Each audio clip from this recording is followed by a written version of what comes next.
শাসনে বাঘের থাবায় পড়া হরিণের অবস্থা হয়েছে অসমের। শুক্রবার বিস্ফোরকে মন্তব্য করেছেন প্রাক্তন বিজেপি মন্ত্রী তথা 4 বারের সাংসদ রাজেন গোহাই। জাতীয় পরিষদের কার্যবাহী সভাপতি অল আউট অ্যাটাক করেছেন শাসক দল বিজেপিকে।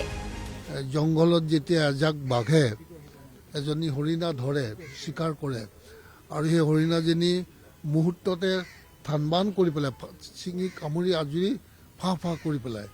ঠিক তেনেকৈ এই 5টা বছৰত অসমখনক এই চৰকাৰখনে থানবান কৰি দিছে।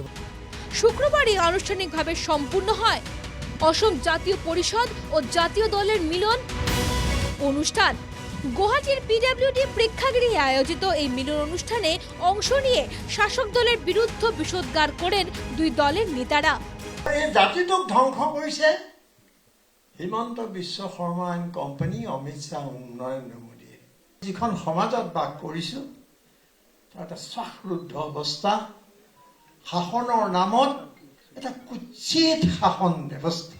সাম্প্ৰতিক সময়ত আমাৰ মূল দায়িত্ব থাকিব হিমন্ত বিশ্ব শৰ্মাৰ যি ভয়াৱহ সাম্প্ৰদায়িক শাসন, বিজেপি চৰকাৰ যি শাসন, ইয়াক ওপৰাই পেলাবৰ কাৰণে আমি সকলোৱে একেলগে কাম কৰিম। সেইটোৱে এই সময়ত আমাৰ দলৰ ফালৰ পৰা প্ৰাথমিক লক্ষ্য হিচাপে আমি নিৰ্ধাৰণ কৰিছোঁ। সৰ্বোচ্চ উজাৰি যুঁজিম আৰু বিজেপিক উৎখাতৰ যি সংগ্ৰাম, এই সংগ্ৰামত আমি আমাৰ ফালৰ পৰা সকলো ধৰণৰ প্ৰচেষ্টা অব্যাহত ৰাখিম।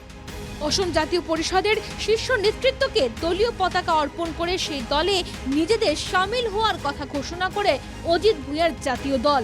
অনুষ্ঠানের পর বিজেপির পাশাপাশি মুখ্যমন্ত্রী হিমন্ত বিশ্ব শর্মাকেও এক হাত নেন রাজেন। একদিকে মিয়ার কথা বলেন আর অন্যদিকে ওয়েসির সঙ্গে মিত্রতা করেন মুখ্যমন্ত্রী। অভিযোগ রাজেনের, বিজেপিকে উৎখাত না করলে ভয়াবহ সংকটে পড়বে অসম। ক'ব খুজিছে তেওঁ অকল এটা শব্দই মিয়া মিয়া মিয়া। মিয়া মানে তেওঁলোকেতো মিয়াৰ লগতো সহবাস কৰিছে। এতিয়া কি অ'ৱেচিছ কি আছিল, আছাউদ্দিন অ'ৱেচিছৰ লগতো মহাৰাষ্ট্ৰত তেওঁলোকে মিত্ৰতা কৰিছে। তেওঁ কোনটো মিয়া বিচাৰি পাইছে? এই চবতো মিয়া মানুহে।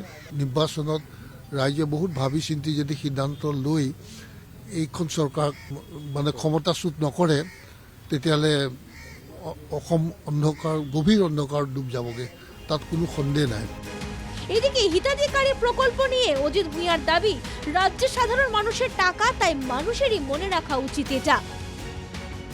হিতাধিকাৰীয়ে কি সমস্যা সৃষ্টি কৰে মই ৰাজেন গোহাঁইৰ লগত হয়তো ইমান একমত নহ'ব পাৰোঁ, কিন্তু মই এটা সতৰ্ক কৰি দিম, সেই ধন, আমাৰ কৰ কাটলৰ ধন, তেওঁ জেপৰ ধন নহয়। এদিকে বিজেপিৰ অন্যতম শৰিক দল অগপৰ তীব্ৰ সমালোচনা অজিত ভুঁইয়াৰ। যি সময়ত জাতীয় সংগঠনবিলাকে আপোচ কৰিছে, খুব কৌশলেৰে আপোচ কৰিছে, প্ৰত্যক্ষভাৱে পৰোক্ষভাৱে, এটা দল যিটো আসন চুক্তিৰ স্বাক্ষৰকাৰী দল আছিল, মানুহবোৰ, সেই মানুহে অসম চুক্তিক ধ্বংস কৰি দিয়াৰ পিছত, অসম চুক্তিক কাটি টুকুৰা টুকুৰ কৰাৰ পিছত, 6 নং দফাক দলিয়াই দিয়াৰ পিছত সেই দলটোক নিঃস্বাৰ্থভাৱে সমৰ্থন কৰি আছে, সেই দলটোৰ ওচৰত আত্মসমৰ্পণ। ব্রাহ্মণ্যবাদ ও মনুস্মৃতির নীতি নিয়ে শাসন চালাচ্ছে বিজেপি। অভিযোগ রাজেন গোহাঁইয়ের। জাতীয় পরিষদের সাধারণ সম্পাদক জগদীশ ভুঁইয়াও কঠোর সমালোচনা করেন শাসক দল বিজেপির। তেখেতে কয় যে তেখেতে নিশা কাৰোবাৰ ফেচবুক পোষ্টবোৰ চাই আমোদ পায়, তেওঁ এণ্টাৰটেইন কৰে। আচলতে আমিহে মুখ্যমন্ত্ৰীৰ বক্তব্যবোৰ চাই আমি এণ্টাৰটেইন কৰোঁ। এজন মুখ্যমন্ত্ৰীৰ বক্তব্য ইমান নিম্ন মানদণ্ডৰ কিদৰে হ'ব পাৰে? টকা ব্যয় কৰি যিবোৰ অনুষ্ঠান পাতে, তেওঁৰ বাৰ্থডে পাতে, বিয়া সভা পাতে, সেইবোৰত গালি পাৰি থাকক।